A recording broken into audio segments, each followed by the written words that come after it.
Bonjour, bienvenue sur ce numéro de décryptage. Les médias en ligne redéfinissent le paysage de l'information au Bénin et bousculent les médias traditionnels. Ils leur imposent de nouvelles règles du jeu. Une coexistence nécessaire s'impose, telle ou la disparition progressive des médias traditionnels.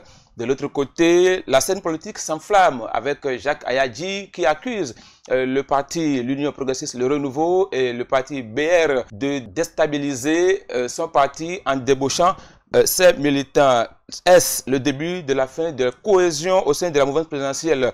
Nous parlerons de ces actualités et si le temps le permet, nous allons faire une incursion dans ce qui convient d'appeler crise au sein de l'UPR.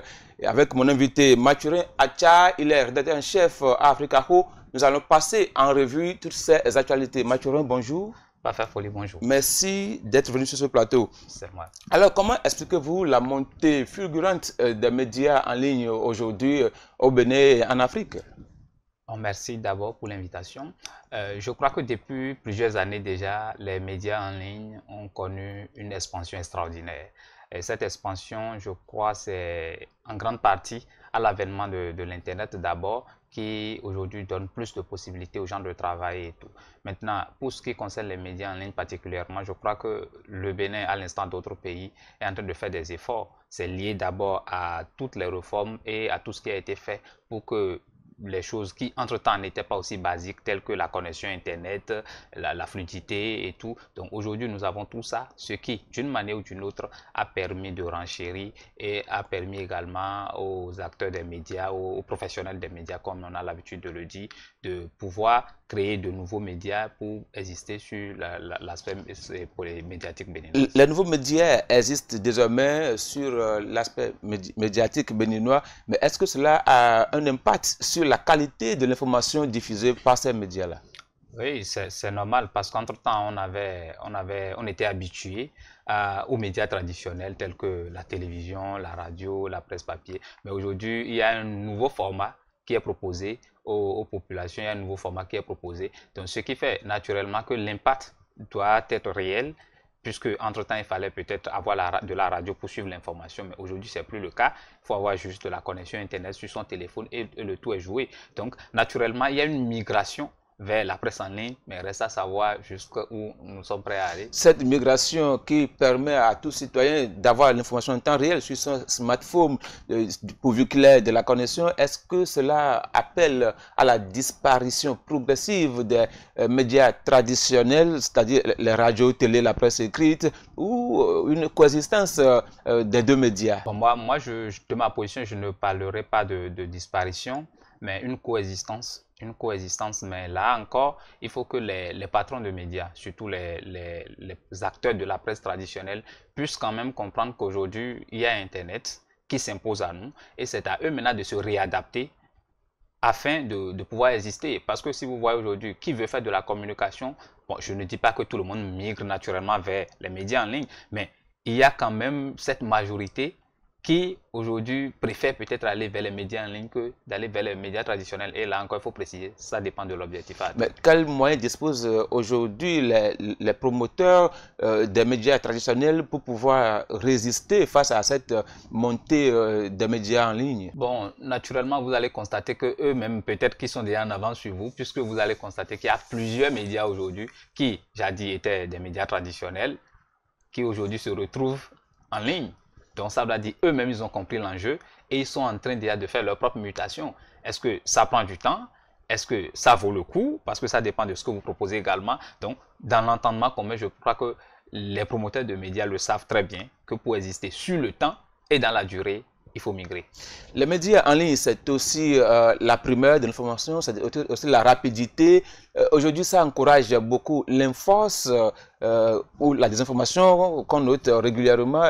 Quel mécanisme pour éviter un tant soit peu la désinformation via les médias en ligne? Non, je suis tenté de dire que l'inforce existait, les fausses informations existaient. Ça a pris une ampleur inquiétante. Justement, c'est l'époque au fait. C'est l'époque que nous vivons. Aujourd'hui, comprenez que ce que vous appelez inforce ici, c'est pas forcément, ça ne vient pas toujours des journalistes. Parce que tout le monde est devenu journaliste, tout le monde fait aujourd'hui du journalisme citoyen. C'est-à-dire, oui. bon, le gars, il est en route, il constate qu'il y a accident à Gbegame, il prend son téléphone, il filme, et il met accident maintenant à Gbegame ou bien accident tout à l'heure à Gbegame, un truc comme ça. Et ça parcourt tous les forums WhatsApp. Et puis encore, pourquoi on ne va pas forcément? Il est vrai qu'il y a de l'infos, c'est vrai, mais il faut signaler que parfois ce sont ceux-là même qui alertent les médias professionnels, les journalistes professionnels aussi. Ça veut dire que même entre-temps l'infos existait et aujourd'hui maintenant c'est vrai que ça s'est amplifié. Faut avoir le courage de le reconnaître, mais reconnaissons aussi que précisons que ça ne vient pas toujours des journalistes. Vous, à Africaho, quand vous avez des alertes des citoyens comme ça, qu'est-ce que vous faites pour ne pas diffuser via votre média des informations qui ne sont pas crédibles? Bon, la règle, elle est connue de tous. Elle est connue de tous, que ce soit chez vous ici ou bien chez nous ou ailleurs. Je crois que le journaliste a cette possibilité-là, mais je vais dire même cette contrainte-là de vérifier l'information. Il est vrai que comme vous l'aviez notifié, il y a les médias en ligne. On est pressé de mettre l'information, on veut avoir la primeur, on veut être le premier média à mettre ça à la disposition du public. Ça fait concours dans tous les sens. Mais il faut toujours avoir ce réflexe, vérifier l'information avant de publier. Le Bénin a une particularité, la loi du numérique qui est entre griffes, une arme braquée sur la tempe des journalistes. La loi du numérique et les médias en ligne, un mot rapidement sur cet aspect? Non, bon, je crois que ce n'est pas seulement les journalistes, parce qu'aujourd'hui, il y a des activistes, il y a des acteurs politiques qui sont pris justement à cause de ces lois-là, qui sont pris parce qu'ils ont violé des tests. Donc, je pense que c'est une préoccupation collective. Il ne faut pas résumer ça seulement à la presse, il ne faut pas résumer ça seulement aux journalistes. C'est une préoccupation collective et il faut travailler dans ce sens. Je crois que les législateurs, que ce soit les gouvernants ou les législateurs aujourd'hui, tout le monde est quand même uniforme sur la question. Il faut aller vers peut-être une nouvelle révision encore de ce test-là pour quand même permettre aux gens de faire leur travail. La révision de la loi du numérique est certainement en cours du côté de l'Assemblée nationale, mais en attendant que cette loi soit révisée pour permettre aux médias en ligne de continuer leur travail en toute quiétude, il y a le terrain politique qui s'enflamme parce que la semaine dernière, vous avez suivi avec moi Jacques Ayadji qui est monté au créneau via les réseaux sociaux pour dénoncer le débauchage de ces militants par les deux grosses formations politiques du pays, c'est-à-dire l'Union progressiste, le Renouveau et le bloc républicain. Cette sortie de Jacques Ayadji est-elle une stratégie politique ou c'est vraiment un simple cri d'alerte? Bon, convenez avec moi, pas faire folie, que c'est une situation qui... Moi j'ai suivi la déclaration de M. Jacques Ayadji, ministre conseil d'ailleurs aux infrastructures. Bon, en tant que leader de Moël Bénin, je crois qu'il est dans ses droits. S'il estime qu'à un niveau donné, il y a ses amis de la mouvance présidentielle qui sont en train de débaucher ses militants, mais je crois que c'est à lui de se poser la vraie question. C'est à lui aujourd'hui, bon, son parti n'a pas d'élu, il n'est pas représenté. Mais quand il dit qu'ils ont signé un accord, je ne sais pas si c'est un accord écrit ou verbal, le chef de l'État leur a donné des instructions de ne pas se faire des coups bas et que lui, il respecte cette consigne du chef de l'État et que derrière, ses autres partenaires de la mouvance sont en train d'aller affaiblir son parti politique. Est-ce qu'il n'est pas un droit quand même de réagir? Bon, je pense qu'il faut rétablir un peu les faits. En politique, on ne suit pas quelqu'un parce qu'on a envie de le suivre. On suit quelqu'un peut-être pour sa vision, ou bien on défend plutôt une vision commune, vous voyez. Si M. Jacques Ayadji estime aujourd'hui que ces militants sont débauchés, je reviens encore à la première question, c'est à lui de se poser la vraie question. Pourquoi les autres arrivent à débaucher ces militants? C'est là la vraie question. Parce qu'il ne faut pas accuser les autres, parce qu'en politique, 1 plus 1, ce n'est pas forcément égal à 2. Mais les autres ont besoin de militants aussi. Et ils continuent de travailler. N'oubliez pas que 2026, c'est proche. Mais ils sont tous dans la même mouvance, ils travaillent pour la même cause. Pourquoi cette guéguerre interne entre les partis de la mouvance présidentielle? Pour moi, je ne vois pas de guéguerre. Parce qu'il faut peut-être réussir à interroger ces personnes-là pour voir quelles sont les raisons pour lesquelles ils quittent. Mais pourquoi on ne se plaint pas si quelqu'un quitte l'Union progressiste pour les LD?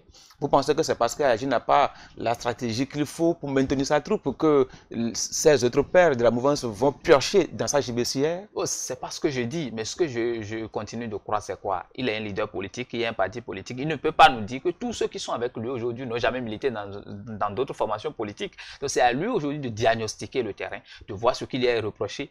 Et l'autre chose, c'est quoi? Je parlais d'un parti qui n'est pas représenté. Je ne valide pas la chose non plus. Mais ce que je dis, est-ce que ça ne fait pas partie des incohérences de la réforme du système partisan? Moi, je me pose la question aussi. Le système partisan, c'est aussi de permettre aux partis politiques d'animer la vie politique. Et ils le font si bien. Mais est-ce que cela permet à un parti de la mouvance d'aller faire des coups bas à un autre parti? Ils sont quand même du même père. Ils soutiennent tous le chef de l'État, Patrice Talon. Normalement, c'est un parti d'opposition qui devait aller piocher dans la mouvance ou la mouvance dans l'opposition. Mais quand ça se passe entre eux, est-ce qu'il n'y a pas une crise interne au sein de la mouvance présidentielle? Moi, je ne vois pas de crise. Et pour moi, cette sortie, bon, c'est mon avis en tant qu'observateur, cette sortie est totalement inopportune, puisque au lieu d'aller travailler sur le terrain, parce que si vous dites aujourd'hui que les gens sont allés débaucher vos militants, mais commencez déjà par vous poser les vraies questions. Nous sommes membres de la mouvance présidentielle, mais nous ne sommes pas membres des mêmes partis politiques. Quelle est la vision véhiculée par l'UP? Quelle est la vision véhiculée par le BL? Donc, le problème est justement là. Quand on sait qu'Ayadji est proche des deux partis, on l'a vu récemment au siège de l'Union progressiste où quelque chose se prépare entre eux, même s'il n'y a pas eu assez de détails autour. Qu'est-ce qui l'empêche d'aller vers ces leaders-là pour que ce problème soit réglé à l'interne plutôt que de sortir sur les réseaux sociaux pour dénoncer ce qu'il appelle débauchage? Bon, peut-être que vous allez lui poser la question. Moi, je ne suis pas son porte-parole, mais ce que je peux dire dans ce sens, c'est ça justifie un malaise au sein de la mouvance, il faut le reconnaître. Mais n'oubliez pas, nous sommes proches de 2026 et ce genre de déclaration, ce ne sera pas la première.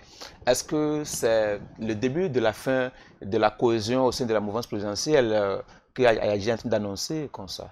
Bon, je ne peux pas m'aventurer sur ce terrain, mais ce qui est certain, c'est que l'approche des élections, le fait que nous soyons déjà dans une ambiance de pré-campagne, pré-électorale, tout ça, je crois que ça redéfinit le terrain naturellement et des gens ont envie de se positionner. Si entre-temps, peut-être les militants dont vous parlez, qui ont été débauchés, excusez-moi, qui ont été débauchés, estiment que peut-être ici n'ont pas la chance de se faire positionner ou bien ici n'ont pas la chance de se faire élu, ils ont le plein droit d'aller se faire repositionner ailleurs. Justement, à 6 mois des élections générales, est-ce que cette sortie de Ayadji aura un impact sur les résultats de la mouvance présidentielle? Je ne crois pas parce que Moël Bénin n'est pas représenté.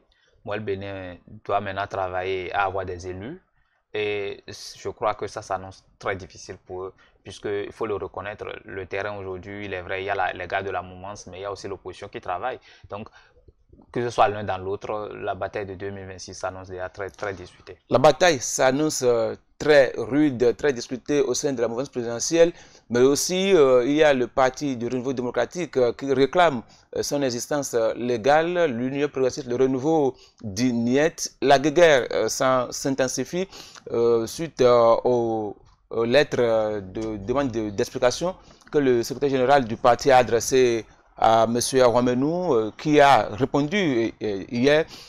Est-ce que vous voyez là une posture normale entre les deux partis, autrefois alliés, mais aujourd'hui qui se regardent en chine de faïence?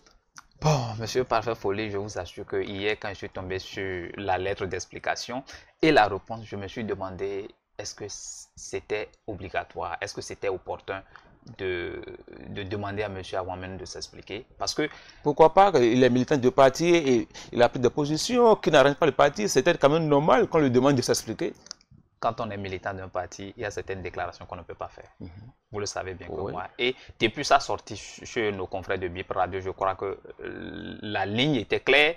C'était qu'on savait que notre ère existait encore. Nous voulons récupérer notre ère. Moi, je sors du débat du juridisme parce que je n'ai pas tous les éléments pour apprécier. Mais ce que je peux dire, c'est que le PRD aujourd'hui, peut-être, Ouammenou l'a dit clairement, c'est pas moi, je le dis, Ouammenou a dit que nous ne nous sentons plus dedans. Oui. Ça veut dire beaucoup de choses. Politiquement, ça veut dire que ceux-là ont peut-être envie de se repositionner. Maintenant, c'est aux juristes de venir nous dire si le PRD peut encore exister légalement ou pas. Moi, je ne fais pas ce débat. Quand il dit dans sa réponse qu'il n'est pas un employé du parti UPR, donc pour qu'on lui adresse une demande d'explication, est-ce que la crise n'est pas allée trop loin pour que cette réponse-là, quand on lit un peu les expressions qu'il a employées, c'est comme si, bon, ça consommait le divorce. Oui, je pense que ce qui se passe aujourd'hui ne devrait pas nous étonner. Parce que quand vous voyez depuis 2019 comment les réformes politiques ont été conduites, est-ce que ça a été fait? Je ne remets pas en cause ce qui a été fait, non. Il y a eu de progrès. On a progressé sur plusieurs plans. Mais il faut questionner la manière dont les choses ont été faites. Je me rappelle que Guy Dossou-Mitokwe, ex-député, entre-temps à l'Assemblée nationale, disait « Monsieur le Président, c'est votre parti qui est visé ». Bien sûr. La vidéo aujourd'hui continue de faire le tour. Mais ce n'est pas ce parti qui est visé, c'est une réforme générale. Justement, une loi est toujours impersonnelle. Vous voyez? Mais je me dis aujourd'hui, est-ce qu'il n'y a pas des preuves? Est-ce que ce qui se passe ne montre pas que, entre-temps, les choses n'ont pas été bien ficelées? Fusion en 2022, on est en 2025, on demande à partir, on se dit, nous, on n'a jamais été dissous, nous, on existe encore légalement, mais on se pose la question, comment on peut fusionner et exister encore légalement quand on se met ensemble? Est-ce qu'entre-temps, la particularité existe? Moi, je ne sais pas, mais je me dis, est-ce qu'on s'était fusionné pour aller loin? Quels sont les objectifs? Entre-temps, le porte-parole du gouvernement a pris la parole sur la question et il a dit que selon les accords qu'il lie les deux parties, moi je n'ai pas vu les accords, je n'ai pas connaissance, mais je le cite quand même, il dit que le PRD, ni l'UP ne peut plus exister justement sous l'ancienne forme pour les 15 prochaines années. C'est vrai qu'on n'a pas eu accès aux accords qui lient les partis, mais on a eu le cas similaire avec le Bloc républicain et le parti de Prudencio Claudine qui a fini par aussi se retirer pour aller se transformer en RN. Pourquoi le cas UPR-PRD fait couler assez d'encre de salive alors qu'en même temps c'était passé telle une lettre à la poste au niveau de l'UDBN et de BR? Bon, j'ai vraiment pas envie de comparer les deux parce que les deux situations n'étaient pas les mêmes. Il faut avoir l'honnêteté de le reconnaître. Je crois que de l'autre côté, c'était un début de fusion, si je peux le dire ainsi. Mais ici, on a fusionné, on a existé pendant longtemps. Mais l'autre chose, c'est quoi? J'ai suivi un peu quelques acteurs qui ont parlé de certains partis qui se sont dissous d'abord avant de venir au sein de l'UP. Et bien, ils ont reconnu que le cas du PRD était particulier. Bien sûr. Donc, ça voudra dire qu'il y a peut-être des thèmes, il y a peut-être des accords, il y a des choses qu'on ne maîtrise pas encore. Il y a beaucoup de choses qu'on ne maîtrise pas. Donc, si entre-temps, on avait tous ces éléments, on pouvait apprécier. Mais pour le cas de l'UDBN et le Bloc républicain, je crois que c'était un début de fusion, mais qui n'a malheureusement pas prospéré.